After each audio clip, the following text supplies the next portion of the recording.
Café des libraires. Si vous venez de nous rejoindre ou si vous êtes là déjà depuis un petit moment, vous le savez, les plateaux se succèdent d'heure en heure. On essaye de ne pas prendre trop de retard. Bon, il y avait un plateau un petit peu particulier tout à l'heure à 13 heures, mais nous allons continuer à découvrir les derniers livres parus en français des auteurs invités au Festival de Vincennes, et cela grâce aux libraires. Je ne suis pas libraire, je ne suis ici que la maîtresse de maison. Ce sont les libraires qui animent ce café. Et là, j'ai le plaisir d'accueillir un de mes compatriotes, puisque je suis bretonne aussi. Moi, je suis une des cofondatrices du Festival Étonnant Voyageurs, dont j'anime non pas le café des libraires, le café littéraire depuis 27 ans. Et donc, j'accueille un compatriote, un breton, Jeff Delapré, de la librairie Saint-Christophe à l'Esnevin, qui est, je te laisse le dire, mon cher Jeff, parce que j'aime beaucoup la manière dont tu dis ça. C'est la dernière librairie avant New York. Mon concurrent à l'ouest, c'est le Barnes & Noble de Manhattan. Voilà, donc dernière librairie avant New York. Voilà. Alors, sur ce plateau qui s'intitule Dérèglement, nous recevons Ben Lerner. Ben Lerner, qui va nous parler de ce livre-ci, paru aux éditions de l'Olivier, qui a été traduit, alors je vais essayer de ne pas écorcher le nom, par Jakuta, ah oui, alors en plus j'efface, par Jakuta Alikavazovic. J'espère que je l'ai bien dit, que je n'ai pas trop écorché son nom. Voilà. Donc on va en parler dans un instant. Et j'ai perdu ma page, c'est très très bien, je vais y arriver. Voilà. Non, ça ne va pas du tout. Donc, excusez-moi, un instant. Revenons au bon papier dans le temps. Vous voyez, de temps en temps, c'est bien. Et c'est un livre Ben Lerner va être interprété par Anne-Laure Tissu.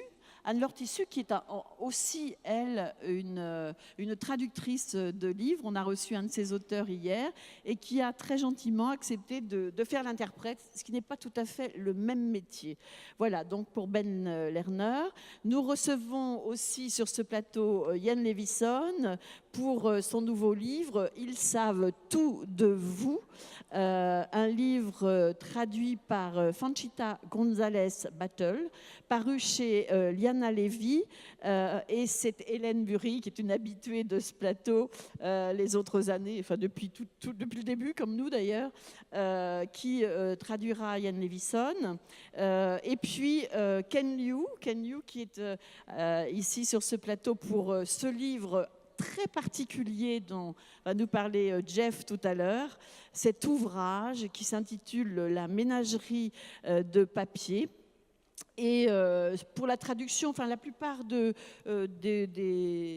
nouvelles sont traduites par un traducteur dont nous dirons le nom tout à l'heure, mais voilà, on va y revenir parce que c'est un livre un petit peu particulier. Voilà, et puis bien sûr, on aura des lectures, des extraits des livres, comme d'habitude. Alors, on va commencer par le livre de Ben Lerner, si tu veux bien, Jeff. Oui, alors Ben Lerner. Que je vais présenter, ou à moins que tu veuilles le faire, comme tu veux. Non, vas-y. Ben Lerner, alors, il est né au Kansas. Son premier roman, Au départ d'Atocha, a remporté le Believer Book Award en 2012. Et c'est son deuxième roman qu'il vient nous présenter ici, qui a aussi reçu un prix, Terry Southern de la Paris Review. Il enseigne la littérature à Brooklyn College. J'espère que j'ai dit aucune bêtise, sinon il a le droit de me taper sur les doigts. On y va, Jeff.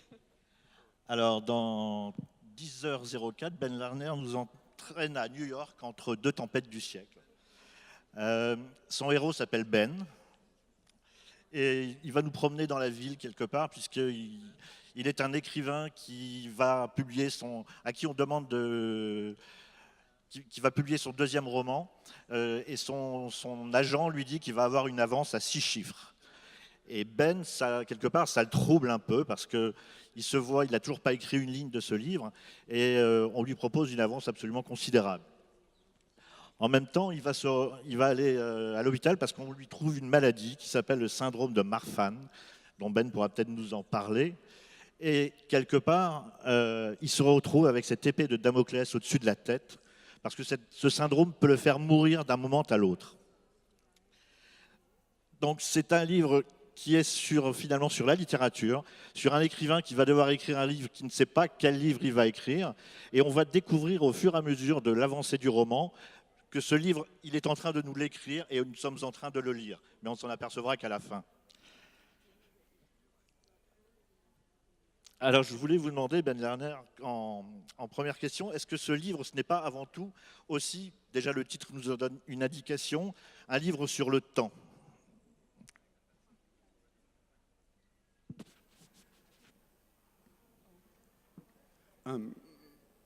It's definitely a book about time. I think of it, I mean, in a way, the book is about someone who's experiencing many different kinds of time at once.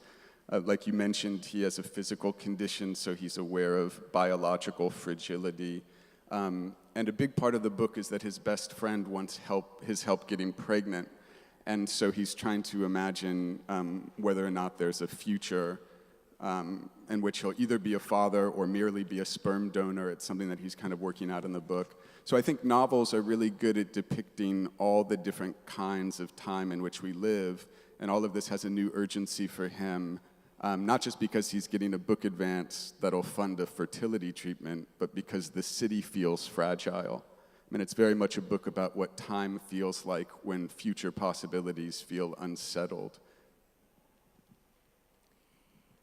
C'est en effet un livre sur les différentes variétés de temps, les différentes qualités de temps que nous éprouvons. Pour le personnage, c'est lié en partie à cette maladie dont on lui apprend l'existence. C'est aussi lié au fait que sa meilleure amie veut qu'il l'aide à tomber enceinte. Et donc il essaye d'imaginer cet avenir, soit un avenir de père ou d'un donneur de sperme. Et le roman est vraiment un médium absolument approprié à la représentation de ces différents types de temps dans lesquels nous vivons. Là, il y a une urgence supplémentaire qui ne tient pas seulement à cette avance faramineuse que lui promet son agent, mais qui tient à ce que la ville est fragilisée. Et ce sentiment de fragilité, de vulnérabilité accroît l'urgence.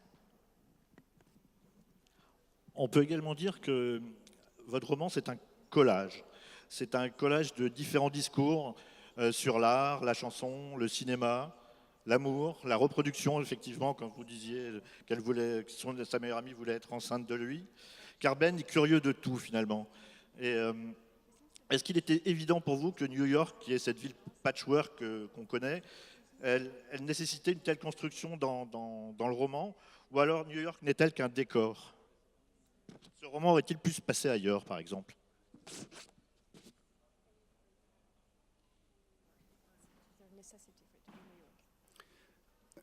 It's very much a New York novel in the sense that built space and all the density of the city means that there's a lot of time, different orders of time sedimented into the architecture. And also New York is a place of incredible linguistic diversity and a place of radically absurd inequality, which is a theme of the book, how you can be in one neighborhood in which like the narrator is eating these octopi that have been massaged to death, this image of leisure at a murderous extreme, and then a few blocks away you can be in a condition of extreme poverty.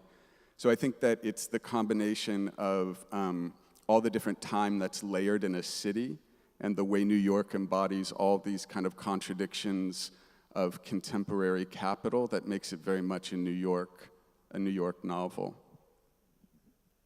Je crois qu'en effet, il y avait une nécessité que le roman se déroule à New York. Cela tient en particulier à la densité de cette ville, qui fait qu'il y a différentes strates de temps qui sont comme sédimentées dans l'architecture même de New York. Et puis New York, c'est aussi une extrême diversité de langues. Ce qui est propre aussi à cette ville et ce qui en fait le cadre nécessaire du roman, ce sont les inégalités qui règnent, qui sont d'une radicalité absurde. On voit par exemple le personnage qui mange des poulpes que l'on masse jusqu'à les faire mourir. Donc d'un côté, il y a ce luxe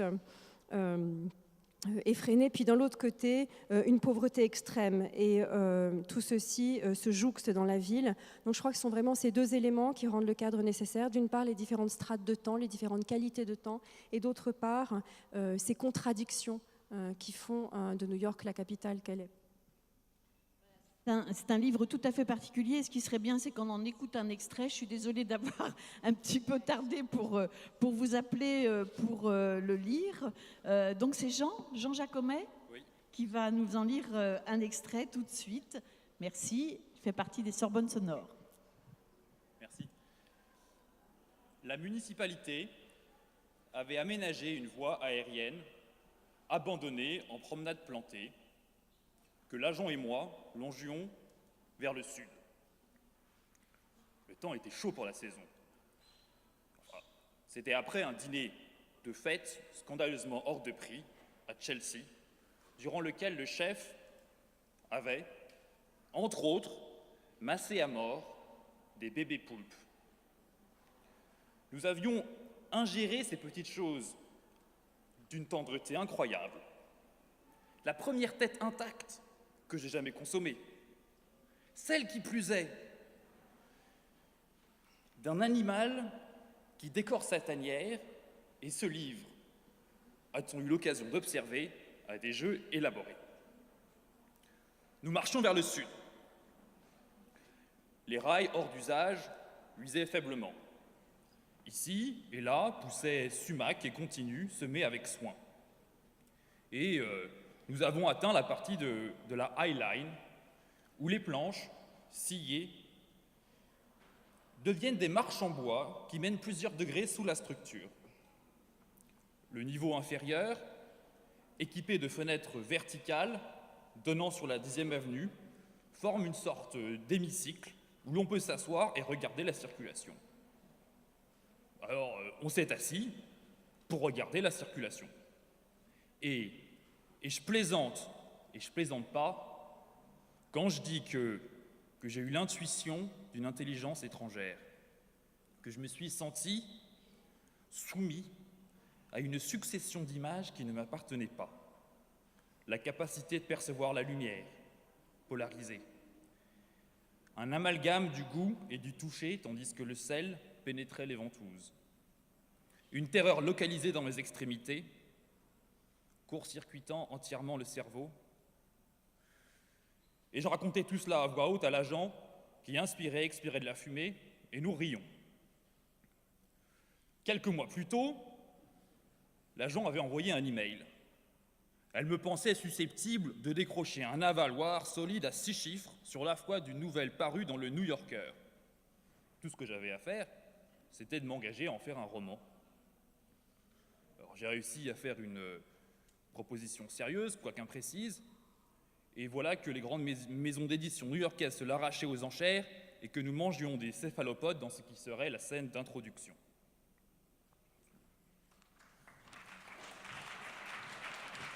Merci Jean, merci beaucoup.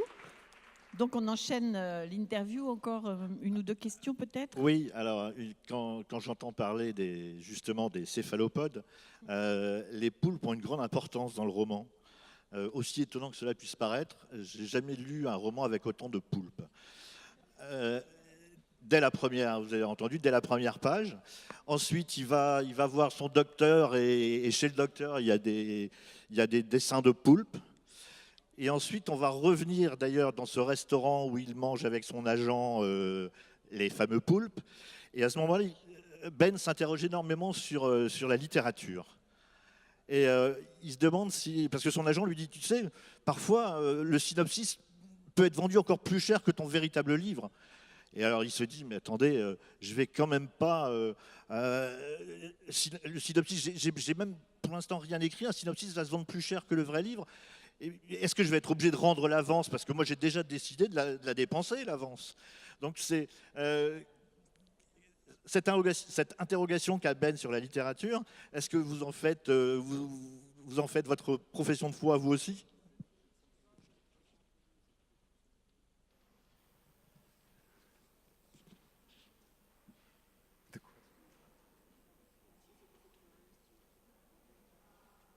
Yeah, I think a lot of the literature that matters the most to me is generated out of an anxiety about the possibility of literature.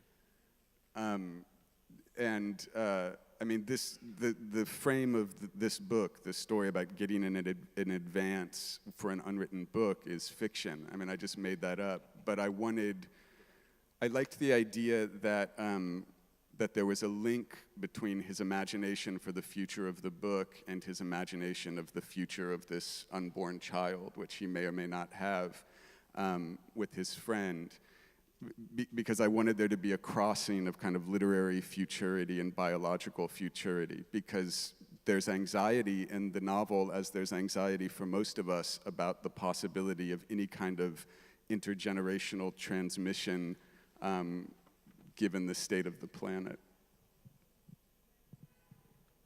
Il me semble que la littérature la plus intéressante est produite par une angoisse quant à la possibilité même de la littérature.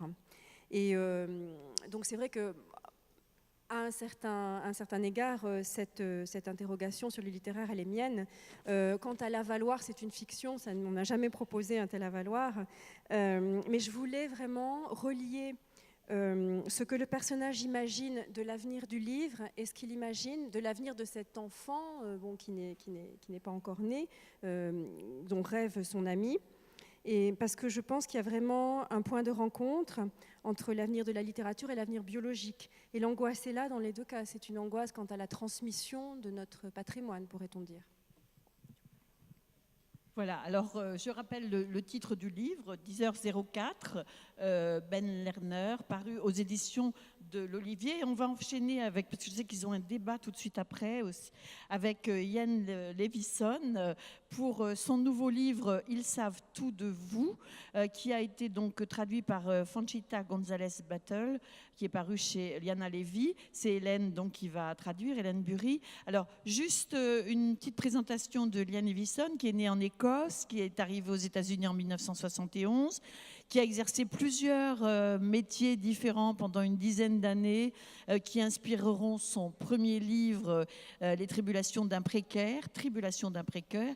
Le succès arrivera en France avec Un petit boulot qui vient de sortir au cinéma. On en entend beaucoup parler en ce moment, qui a été transposé par Michel Blanc. L'histoire, quelque part, a été transposée entre la France et la Belgique avec différents acteurs connus, Romain Duris, Gustave Kervern, Alex Lutz, etc. Je me demandais si Yann avait vu ce film. Oh, yes. Alors, c'est bien? It was excellent, yes. It's always nice to see something that you've imagined, especially where I wrote it. I was totally isolated. I was unemployed, and I lived in a small one-bedroom apartment in Charleston, South Carolina. And I wrote it in about 6 or 8 months. And then to see, so many people like set designers and directors and other people put that vision onto a screen, it's amazing, it's awesome. Alors oui, j'ai vraiment beaucoup aimé le film et c'est vraiment génial de voir qu'une histoire qu'on a imaginée comme ça, seule, chez soi. Moi, à l'époque, j'avais pas de boulot, j'habitais dans un petit appartement avec une seule chambre en Caroline du Sud et je l'ai écrit en 6 à 8 mois. Et de voir comme ça des gens, un réalisateur, des gens qui s'occupent des décors, des acteurs, tous ces gens qui se mettent ensemble pour en faire quelque chose qui ira sur un grand écran, franchement, c'est magique. Bon, j'en profite aussi pour vous signaler que Liana Levy ressort justement ce livre, Un petit boulot, en sélection, dans la collection Piccolo, chez elle. Donc voilà, si vous ne l'avez pas encore lu, vous pouvez toujours le retrouver. Mais là, on revient donc au livre dont nous allons parler aujourd'hui et qui s'intitule « Ils savent tout de vous ». Et je crois que Jeff, tu vas nous expliquer un petit peu de quoi il s'agit. Puis après, on en écoutera un extrait. Alors, le livre débute avec un flic normal de base qui vit tranquillement sa petite vie de flic et qui s'aperçoit assez vite, un jour il s'aperçoit qu'il arrive à lire dans la pensée des gens qui l'arrêtent. Alors c'est très pratique parce qu'il sait tout de suite si c'est un menteur ou quelqu'un qui dit la vérité. Et ça donne d'ailleurs des lieux à des quiproquos, c'est très facile il dit il arrête tous les bons. Ça, c'est assez extraordinaire pour lui. Et d'un autre côté, on va voir un type qu'on va sortir du couloir de la mort pour l'amener à l'ONU et qui doit lire aussi dans les pensées d'un chef d'État africain. Qu'est-ce que ces deux-là ont à voir en commun? On pourrait se dire rien. Sauf que le tueur qui va arriver à l'ONU va s'échapper, va s'évader dans New York. Et qu'est-ce qu'on va faire? On va aller chercher le petit flic du Montana, je ne sais plus si c'est dans le Montana ou ailleurs, et on va lui dire il faut que tu rattrapes l'autre. Puisque tous les deux, vous savez lire dans les pensées, il y a un moment où vous allez réussir à vous... Et ça, c'est une fliquette du FBI qui s'appelle Terry, qui est on peut le dire, une garce, et qui va essayer de faire en sorte que chacun rattrape l'autre. Ça, c'est le départ du livre. On écoute un extrait tout de suite? On va écouter le début. Donc, Puisque qui va voilà, ça va encore être mieux, comme ça on va tout de suite comprendre. C'est Jean Doptin qui va lire l'extrait de « Ils savent tout de vous ». Forcément, ils lisent dans les pensées, vous imaginez. Mais moi, je les envie pas. Hein. Non, je les envie pas. Jean. Si on lui avait demandé quand exactement tout avait commencé, Snow aurait dit que c'était au moment où il avait frappé le toxico devant la pharmacie d'Avinci. Depuis environ une semaine, il se sentait réceptif, comme s'il pouvait ressentir les émotions des autres. Le mercredi, après son service, il avait su que la femme qui trottait sur le tapis de course à côté de lui dans la salle de sport était contrariée, et il avait vaguement compris que c'était à cause de son compagnon. Sur le moment, ça lui avait paru être une simple idée en l'air. Le lendemain matin, au café, en allant travailler, il avait senti que la fille derrière le comptoir était épuisée, déprimée, et qu'elle avait la gueule de bois. Il imagina qu'elle pensait « Mon Dieu, vivement la fin du service ». Mais n'importe qui aurait pu en faire autant.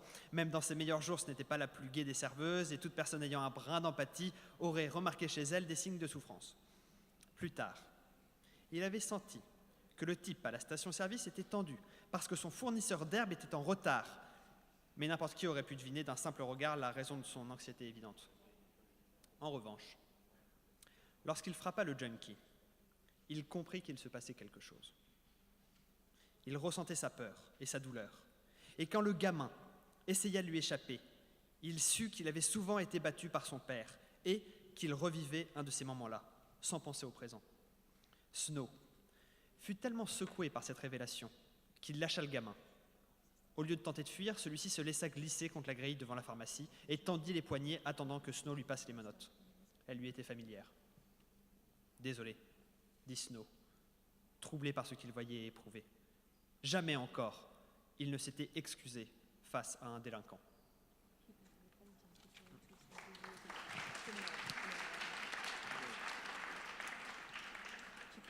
Voilà, on a fait la connaissance de Snow. Alors Snow, donc c'est le flic. Danny, c'est le méchant. Et moi, vous nous plongez dans un monde dont j'aimerais penser qu'il n'existe pas. Et pourtant, j'ai l'impression qu'actuellement, nous ne sommes plus très loin. Qu'est-ce qui a été le moteur de ce livre?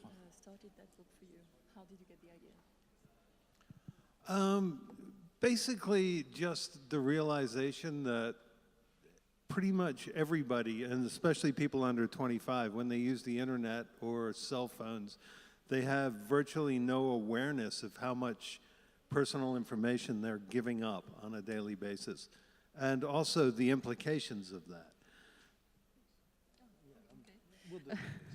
Donc en fait, ça m'est venu du fait que je me suis rendu compte que tout le monde, et surtout les jeunes de moins de 25 ans, ne se rendent pas compte à quel point ils donnent des informations sur eux-mêmes par leur utilisation d'Internet et de leur smartphone. Ils ne se rendent pas compte qu'on peut se servir de ces informations et qu'ils disent beaucoup de choses sur eux.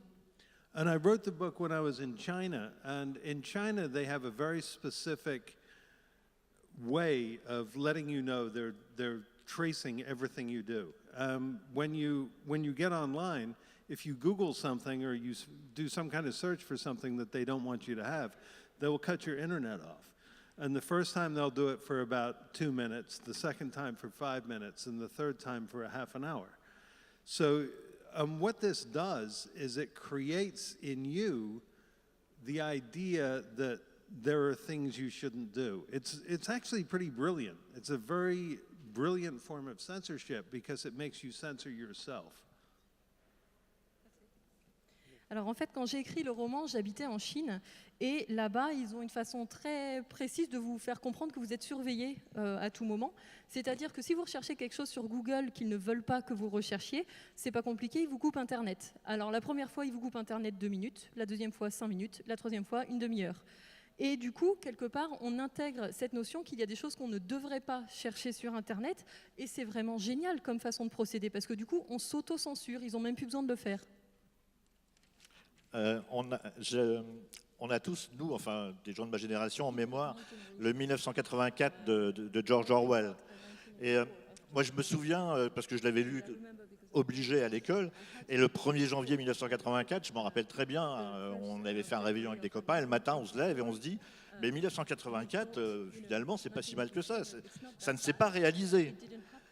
Et pourtant, je me rends compte aujourd'hui qu'il y a juste 40 ans de différence, mais qu'en plus, dans 1984, c'était le gouvernement qui nous surveillait, mais actuellement, c'est nous qui donnons tous les renseignements au gouvernement pour qu'ils puissent nous surveiller, savoir ce qu'on mange, savoir avec qui on vit, où on passe nos soirées.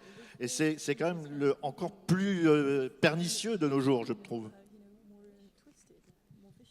Yeah, the American system is, in China, it's the government that manages this, but in America, it's corporations. In most of the free world, in fact, what you're surrendering the information to is not the government, it's the corporate world.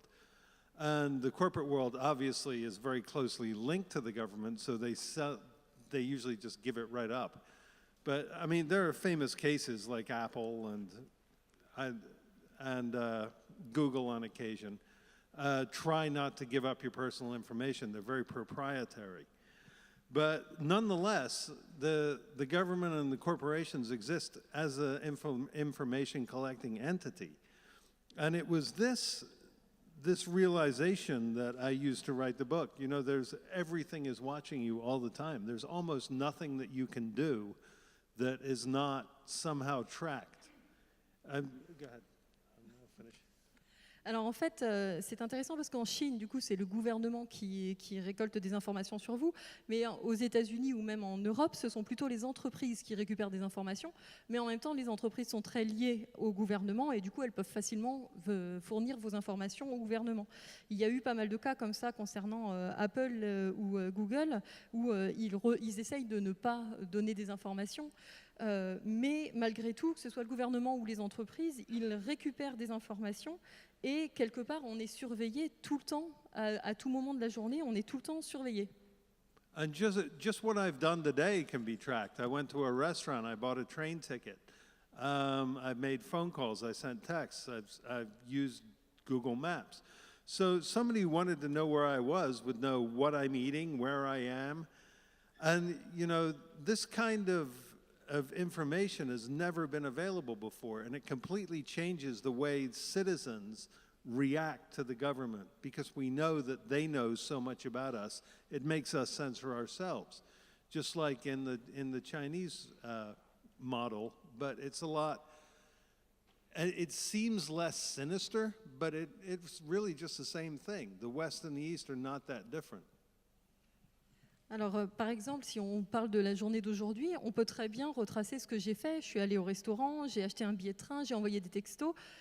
Si quelqu'un veut vraiment savoir, ils peuvent savoir où je suis et ce que je fais. Avant, c'était pas le cas. C'était le genre d'information qu'on ne pouvait pas trouver facilement. Mais ça a changé la façon de se comporter des citoyens par rapport au gouvernement en lui-même. Et alors certes, la technique chinoise est différente et on peut considérer que aux États-Unis et en Europe, c'est un peu moins sinistre, on va dire. Mais quelque part, c'est exactement la même chose. And so when I wrote the book, I thought I wanted to try and express that idea and make it a thriller and use the same thought process that I use with En Petit Below, which is what if regular people had the power of the corporate state? Alors oui, effectivement, donc j'ai voulu exprimer ça dans ce roman, j'ai voulu en faire un thriller et quelque part j'ai voulu utiliser une technique similaire à Un Petit Boulot, c'est-à-dire qu'est-ce qui se passerait si des gens normaux avaient le pouvoir du gouvernement ou des entreprises. D'ailleurs, il y a aussi un personnage que j'aime beaucoup dans le roman qui s'appelle Jerry, qui est ce petit hacker qui est employé par justement Terry pour suivre les Snow dans ses pérégrinations à la recherche de Danny.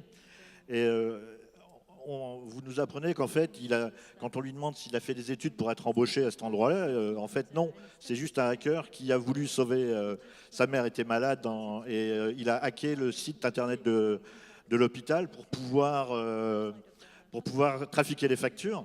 Et à partir de là, un délinquant a été embauché par le FBI pour essayer de trouver d'autres délinquants. C'est quand même la perversité, la dernière des perversités, quoi. Well, yeah, that's absolutely how they do it now. And the one disadvantage of that is that if you go to college for 4 years, it's not that you're necessarily better at what you do, but you've learned subservience to a system. If you're in 4 years of having a boss, having a teacher, you learn the real lesson of college is that you need to obey laws.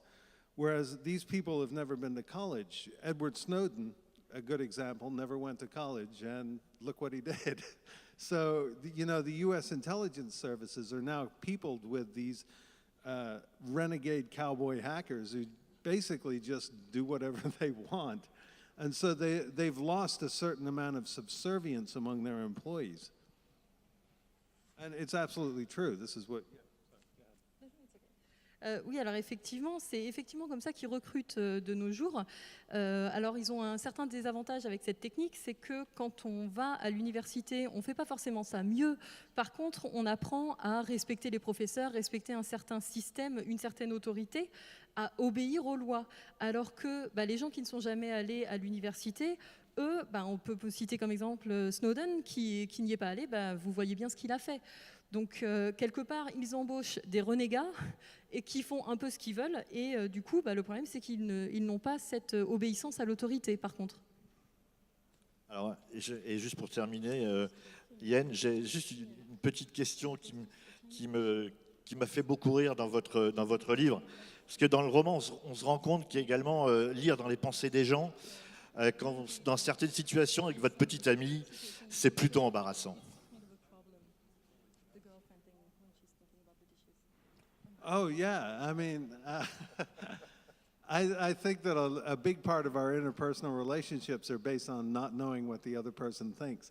If you could listen to what somebody else was thinking all the time, I think that you probably couldn't love them. Alors effectivement, je pense que la grande majorité de nos relations avec les autres sont possibles parce qu'on ne sait pas ce que les autres pensent. Et quelque part, si on pouvait entendre ce que les autres pensent tout le temps, on ne pourrait pas les aimer, je pense. Ce serait sûrement très difficile. Ils savent tout de vous, donc le dernier livre de Ian Levison, et je vous rappelle qu'un petit boulot est ressorti aussi, donc chez Liana Levy également, et puis allez voir le film puisqu'il est très bien d'après l'auteur du livre. Alors on enchaîne avec le livre de Ken Liu, La ménagerie de papier. Alors, la plupart des nouvelles, enfin toutes je crois, sont traduites par Pierre-Paul Durand-Stanti. Et c'est un livre qui est proposé par Hélène Hersfeld et Dominique Martel, paru aux éditions Le Bélial. C'est un livre très particulier. Je te laisse nous dire en quoi cela consiste. C'est aussi ça, America, en fait, parce que c'est vous amener vers des livres vers lesquels vous n'iriez certainement pas de prime abord. Moi, ça fait très longtemps que je ne lis plus de science-fiction. Et même si c'est ce qui m'a amené à la littérature, c'est vraiment la science-fiction. Et j'étais fan de Asimov, de Van Vogt, de Ira Levin, par exemple. Et c'est ça qui m'a donné l'envie de lire. Et puis, je suis passé à autre chose. Et là, merci à America de m'avoir fait découvrir La ménagerie de papier, ces nouvelles de Ken Liu, qui sont absolument remarquables, étonnantes, des univers prodigieux, et surtout toujours une humanité incroyable des personnages et du monde. Ouais. Alors, Ken Liu est né en Chine, il a immigré aux États-Unis à l'âge de 11 ans. Il est diplômé en droit de Harvard, programmeur, traducteur de chinois, auteur. On nous dit qu'il dynamite les littératures de genre américaines. La ménagerie de papier a reçu les prix Hugo Nebula et World Fantasy. Et je ne sais pas si tu parles de l'avant-propos ou pas. Il y a un avant-propos signé par l'auteur, donc, qui dit qu'il a commencé sa carrière comme novelliste, mais qu'il n'écrit plus beaucoup de textes courts ces temps-ci. Donc, on y reviendra peut-être tout à l'heure. Mais tout de suite, on écoute un extrait d'une des nouvelles, puisqu'il y en a un certain nombre. Je suppose que c'est celle qui s'intitule Renaissance. Voilà, donc le début de cette nouvelle qui nous est lue par Olivier Royer. Bienvenue Olivier, c'est le premier passage d'Olivier sur ce plateau. Je me souviens de ma renaissance. J'en ai retiré la même impression, j'imagine, que le poisson qu'on rejette à la mer. Majestueuse, la nef du jugement survole le Fan Pier de Boston. Le disque métallique de sa coque se fond dans le ciel tumultueux. Sa partie supérieure ressemble au ventre rond d'une femme enceinte. Elle paraît aussi vaste que le vieux tribunal fédéral sur le port. Des vaisseaux d'escorte planent alentour. Leurs balises lumineuses se figent parfois en motifs évoquant des visages. Le silence s'empare des spectateurs alentour. Le jugement, qui vient 4 fois l'an, attire toujours une foule considérable. J'observe les figures tournées vers le ciel, la plupart impassibles, quelques-unes empreintes de révérence.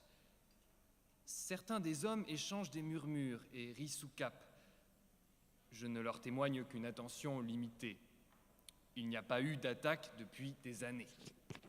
« Une soucoupe volante !» déclare l'un d'eux d'une voix un peu forte. Certains de ses voisins reculent ou s'écartent d'un petit pas pour prendre quelques distances.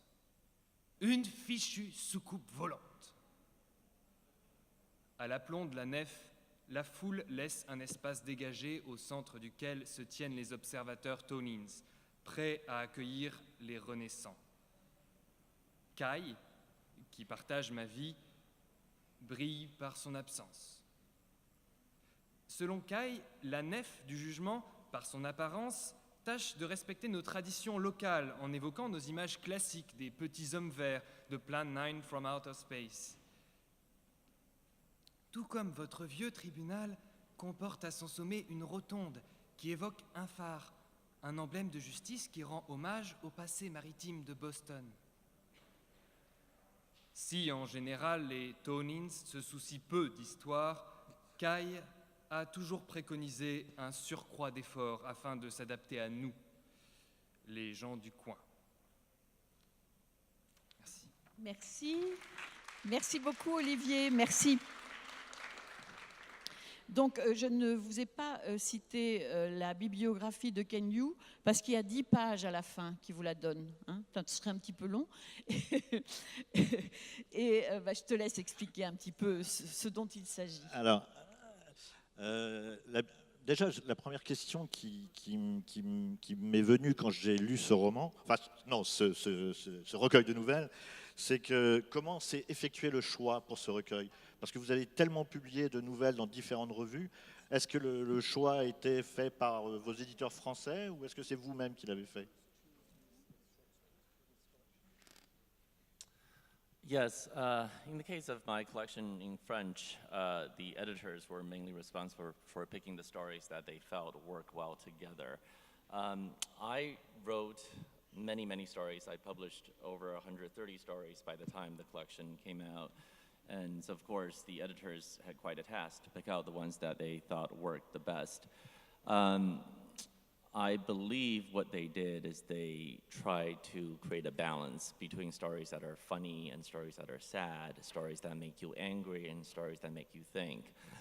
And they tried to create a balanced meal of all the flavors. And I looked at the selection and I rather liked it.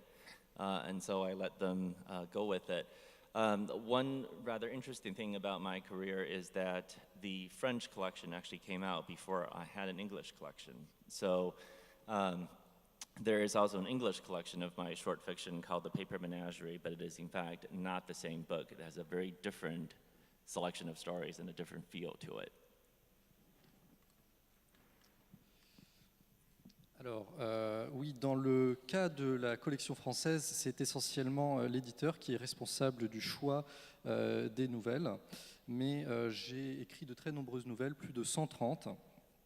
Et c'est l'éditeur qui a été responsable de choisir les meilleures parmi elles. Et ce que je pense, c'est qu'ils ont essayé de créer une sorte d'équilibre entre des histoires qui sont amusantes et drôles, des histoires qui vous rendent triste, des histoires qui évoquent la colère, d'autres qui vous font réfléchir, et de donner ainsi au lecteur toute une panoplie de saveurs. Et j'ai regardé ce qu'ils avaient choisi, leur sélection, et cela m'a plu, donc je les ai laissés faire ainsi. En ce qui concerne ma carrière, par ailleurs, il est intéressant de noter que le recueil français a été publié avant le recueil en langue anglaise, et donc ce qui s'est passé, c'est que lorsque le recueil en langue anglaise a été produit, c'était assez différent. Oui. Merci à Victor Achergueri qui assure la traduction. Je ne l'avais pas dit tout à l'heure. Oui, effectivement, ce livre est sorti donc en français avant de sortir en langue anglaise.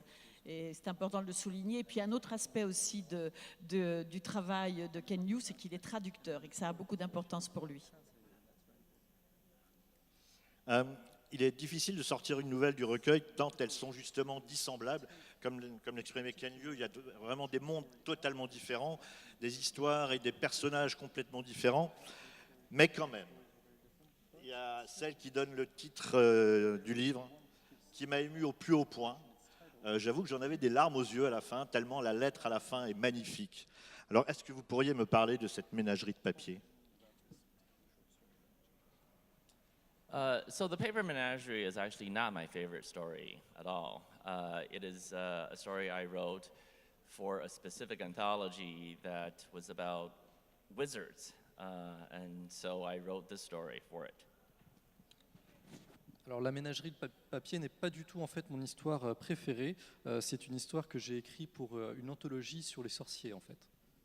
And of course, I wanted to write about a wizard that's very different from what you typically think of as a wizard. My wizard is a mother, what you call a mail-order bride in the United States. This is a woman who essentially marries into a more developed country for economic purposes. Women like this are often frowned upon and looked down by others, and they're seen as somehow doing something that is not quite legitimate. But having read many personal narratives by women who do this, I think that they have a voice and they have stories to tell, and they should not be ridiculed and treated as though somehow they're lesser.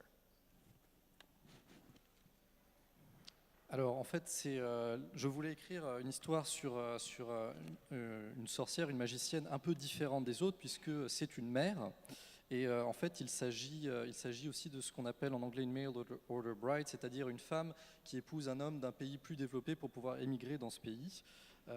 Et en fait, c'est quelque chose qui est très mal vu aux États-Unis. On considère en quelque sorte que c'est une relation, que c'est une personne qui fait quelque chose d'illégitime. Et ayant lu plusieurs histoires écrites par ces personnes, connaissant leurs histoires, je pense qu'elles ont une voix, que cette voix est légitime, et je voulais la faire entendre par tous. It's also a story about the immigration narrative in the U.S.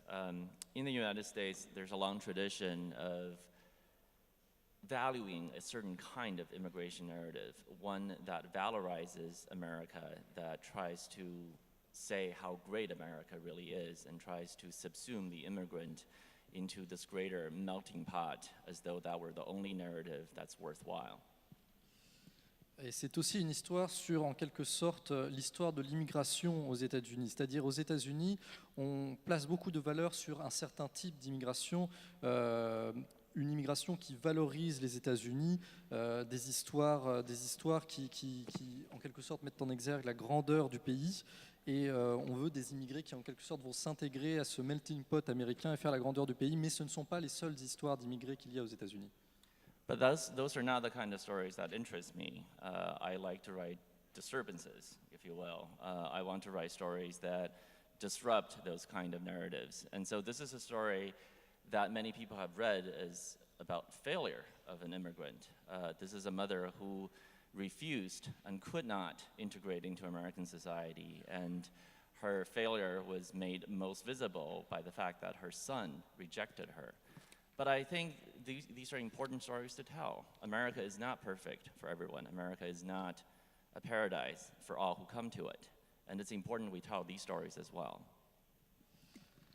Mais moi, ce ne sont pas le genre d'histoire qui m'intéresse. Ce que je veux écrire, ce sont des choses qui dérangent, des choses qui posent des questions, et qui remettent en question la belle histoire que l'on veut se raconter. Donc en fait, mon histoire, c'est sur une immigration qui est un échec finalement. Et une femme qui ne peut pas, qui refuse de s'intégrer au pays dans lequel elle a immigré. Et cet échec est rendu d'autant plus visible par le fait que son fils la rejette finalement. Et je pense que c'est très important de souligner ce genre d'histoire et de montrer aussi que les États-Unis ne sont pas un pays parfait. She's a hero of the story because she loved, and she loved with all of her heart. And that is all that matters. Et c'est le héros de l'histoire, cette femme, parce qu'elle a aimé, elle a aimé de tout son cœur, et finalement c'est tout ce qui compte. Vous avez dit tout à l'heure à Jeff que ce n'était pas votre nouvelle préférée. Alors, il y en a 19 dans ce livre. Moi, j'aimerais savoir laquelle est votre préférée. The one I like the most actually is not in this collection. Ma préférée n'est en fait pas dans ce recueil. But not to worry, my publisher has remedied that situation by publishing a separate standalone novella of it.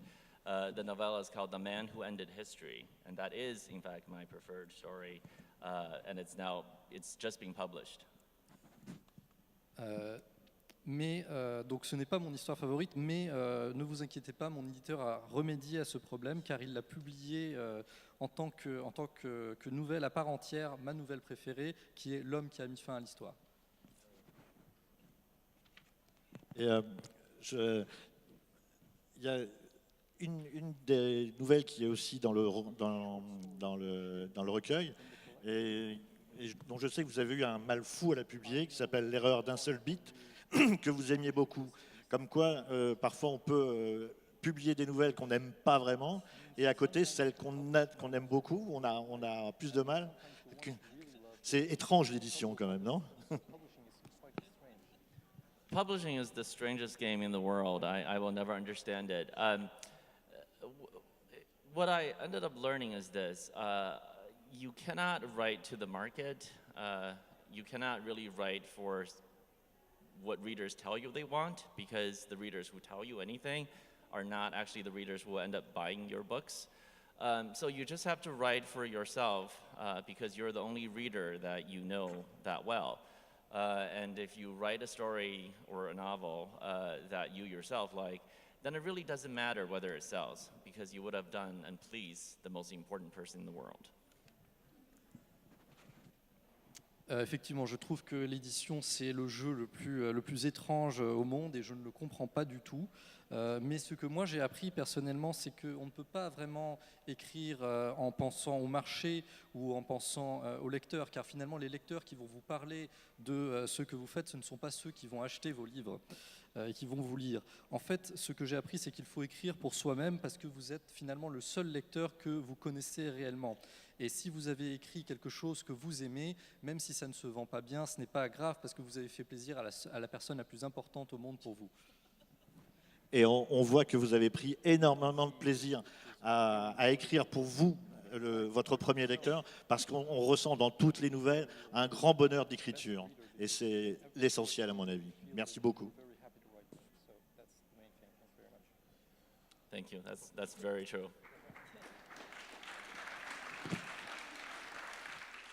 Ken Liu, donc, La ménagerie de papier, paru aux éditions Le Bélial. Yann Levison, Ils savent tout de vous, paru chez Liana Levy. Le livre de Ben Lerner, des heures 04, paru aux éditions de l'Olivier. Merci à vous tous d'être venus sur ce plateau. Merci à nos lecteurs, bien sûr. Et merci à nos traducteurs, sans qui je ne sais pas comment on se débrouillerait. Merci à vous. Et merci à vous. Alors, le plateau suivant, qui s'intitule « La fureur de vivre ». Sur ce plateau, nous recevons